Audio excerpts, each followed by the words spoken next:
참 예수님, 오늘은 라테란 대성전 봉헌주일이죠. 원래 요즘 거기 그 말로는 바실리카 디 산 조반니 밥티스타 인 라테라노라고 했는데 그냥 지역 이름을 따서 라테란 대성당, 바실리카라 그러죠. 대성당. 그래서 로마에는 대성당이 산 베드로 대성전, 또 산타 마리아 마조레라는 또 성모님 설치성당, 바실리카 디 산 파울로에서 네 가지 성 바오로, 베드로, 성모님 설치성당, 그리고 지금 여기 말하는 요한, 사도 요한, 그 세례자 요한의 그 라테란 성당 이렇게 있습니다. 근데 최고로 오래된 것이 바로 오늘 대성당이죠. 여러분들 오늘 주보에 그 최일면에 나온 그것이 라테란 대성당 내부가 있는 겁니다. 여러분 잘 보시면 양쪽 기둥에 쭉 상이 있고요. 그 가운데 바로 제대가 있으면서 성체를 모시고 그 가장 그 가운데 중앙에 보면은 예수님께서 마지막 그 이제 세상을 심판하시기 위해서 오시는 그리스도 왕의 모습으로 하는 그 모자이크가 있고 그 가운데로 예수님의 십자가가 있습니다. 근데 오늘 여러분들과 같이 하는 얘기는 양쪽에 여러분들이 보는 그 성전 그 기둥들을 보면 거기에 12사도들이 있어요. 근데 예수님 팔아넘긴 이스가랴 유다스 대신 바로 사도 바오로를 넣어가지고 사도 바오로, 사도 베드로, 그리고 나머지 10 제자를 거기다가 놓았어요. 이것은 무슨 뜻이냐면 여러분들이 보시는 중앙 그 천장을 바라보면 예수님을 머리로 하는, 또 예수님을 기초로 하는 그러한 교회다. 그러나 그 기초 위에 누가 있느냐면 12사도가 교회의 기초가 된다라는 뜻입니다. 우리 교회가 바로 예루살렘으로부터 쫓겨나죠. 유다인들로부터 박해를 받죠. 대부분의 제자들이, 사도들이 다 순교하십니다. 생명을 바치죠, 하느님께. 우리 교회 전성에 따르면 사도 요한만 있고 나머지는 대부분 순교하셨다라는데, 바로 예수님처럼 당신 자신을 하느님께 봉헌하는, 그리고 예수 그리스도의 스승을 모신 제자들은 당신의 제자들을 위해서 또 교회를 위해서 자기의 모든 걸 바쳤다라는 뜻에서 이렇게 우리 그 대성전이 있는 겁니다. 이 성전이 이래봐도 거의 지금 1700, 1800년이 된 건물이죠. 물론 이 그대로 아니지만 중간중간 더 짓고 확장하고 하는 거 있었지만, 근데 이 성전이 바로 우리에게 의미가 있는 것은 313년에 우리 교회가 이제 박해를 받고 그리고 지상의 교회로 나올 수 있었던 것은 콘스탄티누스 대제가 나중에 황제가 되죠. 그래서 그의 어머니에 의해서 산타 헬레나, 성녀 헬레나에 의해서 아들이 이제 그 종교가 없는 그 로마 신에서부터 이제 그리스도의 신자로서 세례를 받았어요. 그래서 여기에 세례자 요한이 예수님께서 요르단강에서 예수님께 세례를 베푼 것처럼 바로 우리 교회가 그 황제에게 이제 세례를 준, 그래서 지금도 그 세례를 받았던 자리가 있어서 세례다라고 그러죠. 그래서 여러분들 그 두 번째 이렇게 열어보시면 주보를 3면에 보면은 바로 라테란 대성전 정면이 보입니다. 그래서 제일 중앙 가운데는 예수님이 있으시고, 그리고 거기에 이제 그 우리 교황님 역대로 빛냈던 교황님 우리 성인들이 있고, 그리고 그 안에 내부에 보면은 아까 말씀드린 12사도들이 있고, 그 또 사이사이에 오른쪽 왼쪽으로 해서 구약과 신약의 인물로 이렇게 그 재단을 해서 하고 있습니다. 우리 교회가 바티칸으로 우리 교황청이 옮기기 전까지 우리 라테란 성당이 343년 334년인가 여기 우리 우리 편집부에서 얘기했던 그거 다 틀렸고 324년에 콘스탄티누스 대제가 바로 세례받았다는 거, 교회를 인정하고 그래서 우리가 그 성당을 봉헌했다는. 그래서 313년에 우리 교회가 자유화가 되고 그래서 그 외에 이제 교회가 지상의 교회로 나와서 첫 번째로 세운 우리 대성당입니다. 그래서 이 교회가 이제 우리 역대 교황님들이 많은 분들이 순교하셨죠. 그리고 그 교황님들께 사셨던 것이 바로 이 라테란 성당이고 우리 교회는 바로 우리 교회에 보이는 성전, 물론 예수님께서 보이지 않는 성전을 말씀하셨지만 지상에서 우리 교회의 사도들과 함께 세웠던 그 교회의 상징인 이 교회를 그래서 오늘 우리가 함께 봉헌주기를 기념하고 또 그 역사를 함께 기리는 것이죠. 우리 교회 역사를 보면 단순한 게 아니에요. 많은 어려움과 또 이방인의 침략, 또 이단의 그런 혼란스러움, 또 우리가 잘 아는 교회의 분열, 여러 가지 시련이 있었지만 그러나 로마를 중심으로 해서 라테란을 중심으로 해서 교황님을 또 우리가 모시고 교회가 하나가 교회가 되었던 놀라운 장소이기 때문에 오늘 라테란 성전을 이렇게 함께 기념하고 또 모든 온 교회가 함께 이런 역사를 기리고 있습니다.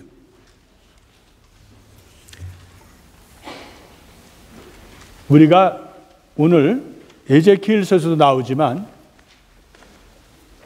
이스라엘 역사에서 제일 중요한 것은 바로 성전이라고 했습니다. 성전에 대해서 우리가 조금 다시 생각을 해보면 여러분들 기억나시죠? 바로 이스라엘 사람들이 에집트를 떠나서 이제 홍해를 건넙니다. 홍해를 건너서 시나이 산에 가서 이제 하느님의 백성과 또 야훼 하느님께서는 하느님의 이스라엘의 백성의 하느님으로서 계약을 맺습니다. 그 계약을 맺고 다시 그들은 어디로 향해요? 모압이라는 이제 동편으로 향하고 끝없는 여정인데 무에르쉐바에서 40여 년을 거기서 살면서 그들의 중심은 뭘까? 그것은 하느님이었대요. 하느님의 중심, 하느님을 나타내는 상징이 뭐냐면 바로 계약의 궤라는 이러한 그 사제들이 메고 다니는 그것을 그래서 12지파의 중심이죠. 그러나 한 지파 어떤 지파? 아론 지파죠. 레위 지파. 그래서 그 지파가 무라리, 크핫, 레위, 그래서 그 사제들이 둘러싸고 있는 그런 하느님의 궤, 이동성막을 중심으로 해서 이스라엘 사람들의 진영이 그 전부 짜여져서 그들이 그 여정 동안에 움직였어요. 그래서 하느님을 뜨내기 하느님이라 그래요. 유랑의 하느님. 어디에 머물지 못하고 이스라엘 사람들과 같이 유목사회에서 특징인 풀밭과 물을 찾아서 움직이는 그러한 대로 하느님도 따라서 움직이는 것으로 이렇게 나옵니다. 이스라엘 사람들이 사막에서 그래도 아말렉이나 그 밖에 나중에 미디안 또 에돔, 모압, 암몬에서도 있고 여러 가지 어려운 적들 속에서도 그래도 하나도 그런 어려움을 흔들리지 않고 나갈 수 있었던 것은 하느님의 계획을 중심으로 해서 그들이 하나가 되었기 때문이죠. 이스라엘 사람들에게는 이 계획이라는 거 굉장히 중요한 겁니다. 이것이 바로 성전이 되죠. 그래서 그들이 이제 모압 평야에서 준비를 하고 이제 가나안을 쳐들어가잖아요. 가나안을 정복할 때 항상 앞장서는 것이 사제들에게 이렇게 메어진 하느님의 계획이었습니다.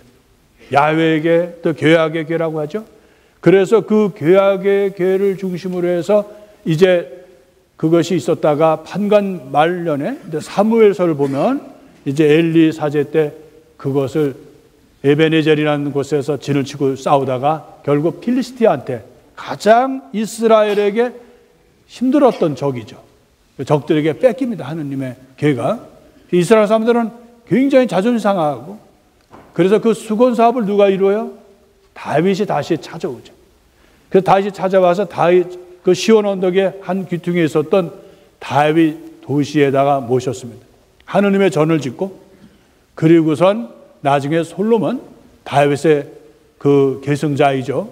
다윗의 아들인 솔로몬 왕 때에 비로소 이제 시온 언덕에 성전을 짓고 하느님의 길을 거기다 모시고 그래서 그때부터 성전이 되었습니다. 그래서 이제 뜨내기 하느님, 유랑의 하느님에서 이제 정착의 하느님, 이제 집에 거주하신 하느님으로 되었다 하는 이야기입니다. 에제키엘은 예언자지만 아마 학자들에 의하면 예루살렘을 못 가봤을 거라고 보고 있습니다. 일부 학자들은 아니다, 갔을 거다고 그러는데 어쨌든 오늘 그 에제키엘 예언자가 바라본 것은 뭐예요? 환시 중에 에제키엘 예언자는 바빌론의 크발강에서 이제 하느님의 예언자로 이제 소명을 받잖아요. 그래서 그가 그렇게 기다리던, 그렇게 간절히 바라봤던 하느님의 그런 성전에 대해서 환시를 봅니다. 오늘 우리가 들었잖아요. 그래서 성전의 동쪽, 남쪽, 서쪽, 북쪽의 문으로 해서 들어가 보았더니 하고 쭉 그 설명을 한 다음에 그 제된 밑으로 물이 흘러서 그것이 문지방을 또 밑으로 해서 그 아라바라는 그런 바다로 향한다. 그런데 그 물이 끝이지 않고 계속 흘러서 이제 사막을 적셔서 바로 많은 식물들이 자라고 특히 열매를 자라서 그 열매가 이제 사람들의 양식도 되고 또 하나의 약이 된다라고 오늘 에제키엘서를 통해서 우리가 듣고 있습니다. 이러한 역사를 갖고 있는 이스라엘의 성전은 원래는 뭐예요? 하느님을 만나는 장소입니다. 하느님께서 현존하는 장소죠. 그리고 하느님께 예배를 드리고 하느님께 제사를 바치는 거룩한 장소죠. 그런데 이스라엘 사람들이 이제 나라를 잃어요. 그래서 그들이 이스라엘에 살지 못하고 뿔뿔이 흩어져서 어떤 그 사람들은 바빌론 쪽으로 또 소아시아 쪽으로 어떤 사람 남쪽에 이집트 쪽으로 이렇게 갑니다. 그들이 이제 평생 자기들의 소원이 뭐냐면 예루살렘을 방문하고 그리고 거기에 순례를 하는 거예요. 지금은 우리가 비행기도 타고 뭐 자동차고 뭐 순례 갔다 온다 그러면 뭐 여행 삼아 가지만 그들은 그렇지 않았어요. 그들은 생명을 내놓고 이제 내가 가다가 뭐 맹수들에게도 잡힐 수 있고 도적에게도 잡힐 수도 있고 여러 가지 위험이 있고 전쟁이 있고 그런 속에서 그래서 잘 정리한 다음에 그들은 그 예루살렘을 향해서 자기가 가지고 있는 돈을 바꿔서 자기가 갖고 있는 돈하고 예루살렘 돈하고 틀리잖아요. 성전에서 환전을 합니다. 그러다 보니까 성전 주위에 자연스럽게 환전상이 많이 있고 또 가축을 또 사서 해야 되니까 거기에 소도 있고 또 양도 있고 그리고 또 가난한 사람들을 위해서는 오늘 복음에서 나오지만은 비둘기도 팔아요. 작은 것도 팔아서 그렇게 해서 하느님께 봉헌하는데 제사를 바치는데 그 돈을 바꾸는 건데 이제 사람들이 처음에야 그렇지 않았겠죠. 그러나 이제 지내다 보니까 이게 재미있단 말이에요. 왜? 돈이 생기거든. 처음에는 순수한 마음으로 했지만 하다 보니까 이제 제사보다는 제밥에 더 마음을 두는 거예요. 거기서 떨어지는 돈이 그게 만만치 않은 게 많아지는 거예요. 그러니까 사람들은 거기다 여러 가지 환전상을 짓고 사람들이 오면은 그걸 돈을 바꾸고 그 돈으로 또 가축을 사서 제사를 바치고 하는 그것이 마치 장터같이 시끄럽고 또 하느님을 생각하기보다는 재물을 생각하고 돈 늘어나는 거, 돈 계산하는 게 그런 재미에 빠지니까 예수님께서 오늘 지나가시다가 그걸 보고 어떻게 했었어요? 채찍을 만들어서 그래서 사람들에게 야단을 치고 환전상을 뒤엎고 예수님께서 좀처럼 안 하시던 그런 아주 화나시는 모습을 우리에게 오늘 보여줍니다. 사람들이 당신이 뭔데 왜 그렇게 우리가 하고 있는 돈벌이가 되고 하는 거를 왜 그걸 못하게 하느냐? 예수님께서 그들이 그러면 너 당신은 뭘 우리가 보여달라 표징을 보여달라 할 때 뭐라 그래요? 저 성전을 허물어라. 내가 사흘 만에 다시 그것을 짓겠다. 세우겠다. 물론 예수님께서 나중에 사형 선고 받으실 때 제목 중에 하나가 저 사기꾼이 사흘 만에 자기가 성전을 짓겠다는 그런 거짓말을 했다라고 얘기는 하지만 제자들마저도 그 말씀을 나중에 예수님께서 부활하셔서 돌아가시고 부활하신다는 사흘 만에 부활하신다는 그 의미라는 걸 나중에 깨달은 거예요. 바로 예수님 자신이 성전이라는 것이죠.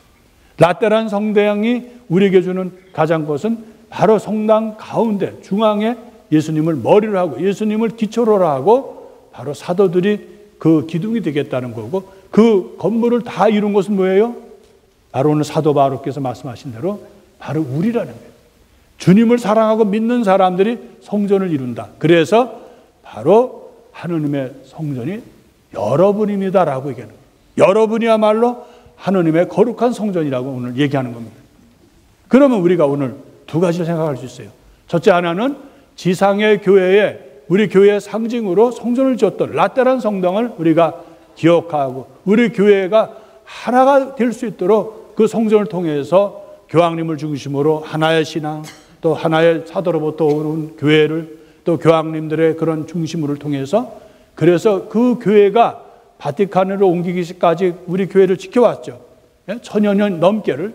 그래서 그것을 기억하고 기념하는 것이고, 두 번째는 바로 그런 성전이야말로 그런 교회의 역사뿐만 아니라 예수님께서 말씀하신 그러한 성전이 바로 우리 자신이라는, 그것이 성전이 되기까지는 어떻게 돼요?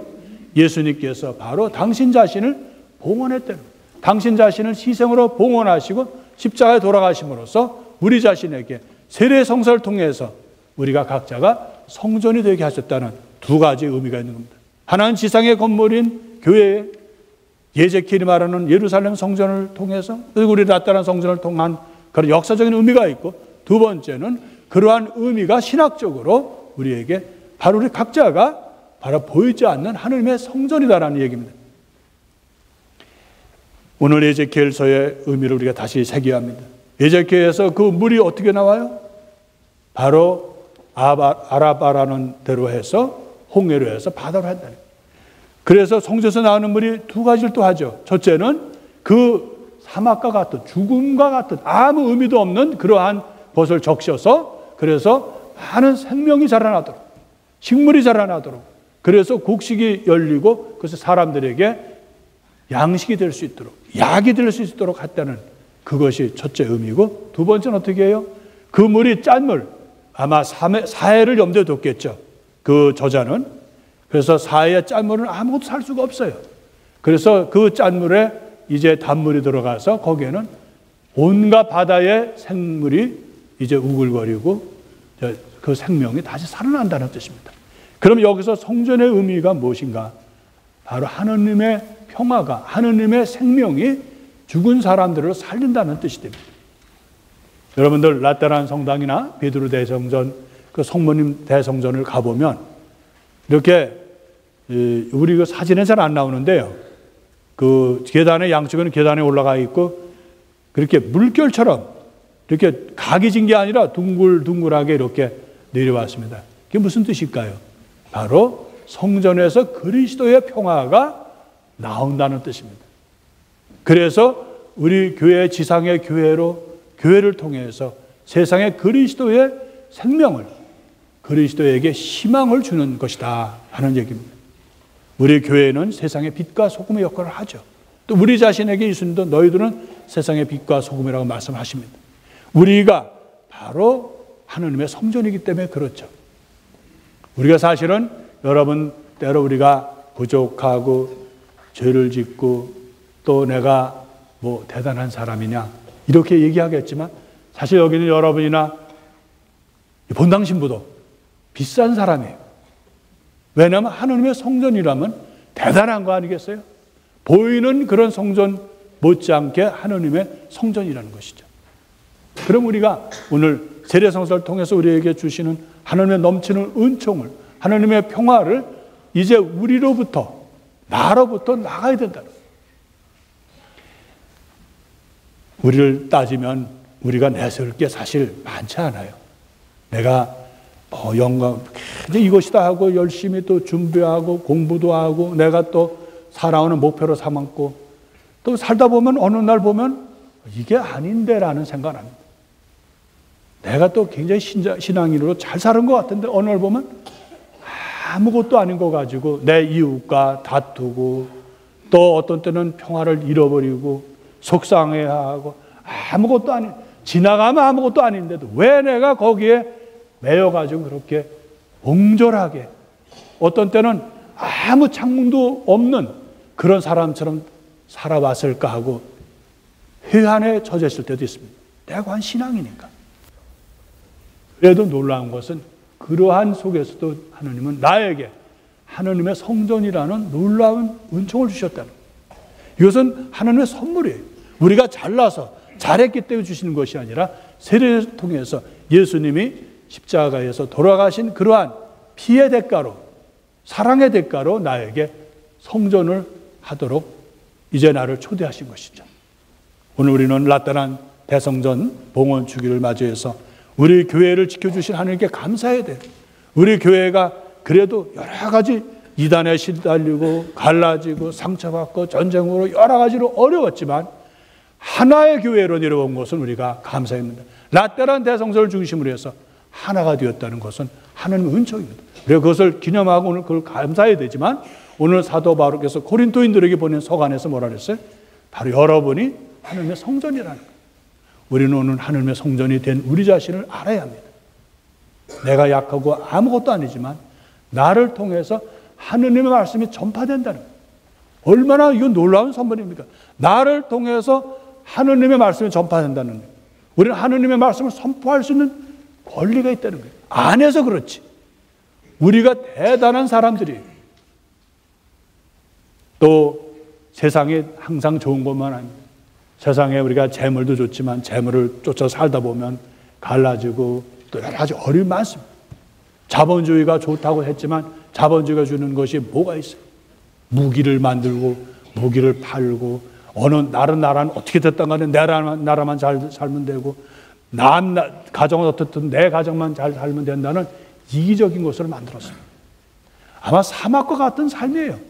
우리가 신앙이 없다면 이 세상은 희망도 없고 갈라지고 서로가 서로를 헐뜯고 이기적인 것으로 흐를 수 있다는 거예요. 그런데 놀라운 것은 하나님 나를 통해서 그러한 사막과 같은 데에 이제 풍부한 옥식을 열리고 또 열매가 열리게 하듯이 내가 하는 일이 아무것도 아닌 것 같아도 나를 통해서 하나님은 평화를 주시도록 또 희망을 주시도록 그리고 사람들의 슬픔과 비탄에 있을 때 기쁨을 주도록 나를 선택하셔서 나를 통해서 그것이 이루어지도록 했다는 것입니다. 오늘 우리는 라떼란 성전에서 감사하면서 나를 그 누구보다도 성전으로 만들어주신 하나님께 감사해야 됩니다. 그리고 누구보다도 그리스도의 사랑으로 내가 차 있을 때만이 내가 그런 성전의 역할을 할 수 있다는 거예요. 내가 그런 것이 안 됐다면 내가 어떻게 사람들에게 복음을 전하고 내가 사람들에게 어떻게 평화를 전하고 내가 어떻게 사람들에게 희망을 주겠어요. 오늘 우리는 우리 자신을 회개해야 돼요. 내가 얼마나 소중한지를 세례성서를 통해서 이렇게 엄청난 것을 받았는데도 내가 그것을 나라는 것, 이기적인 것, 다른 세상적인 것으로 가득 차서 내가 그것을 몰랐다면 우리는 반성하고 회개해야 됩니다. 나는 굉장히 소중한 사람입니다. 나 각자가 바로 하나님의 성전이라는 거 알고 감사하면 그것으로서 우리는 굉장히 넘치는 은총을 받는 것입니다. 오늘 우리는 다시 한번 하나님께서 나를 하나님의 성전으로 불러주신 것 그것을 감사하면서 나를 통해서 내 이웃에게 진정한 그리스도의 평화가 넘칠 수 있도록 우리가 그렇게 주님께 청하면서 또 감사하는 우리가 되도록 합시다.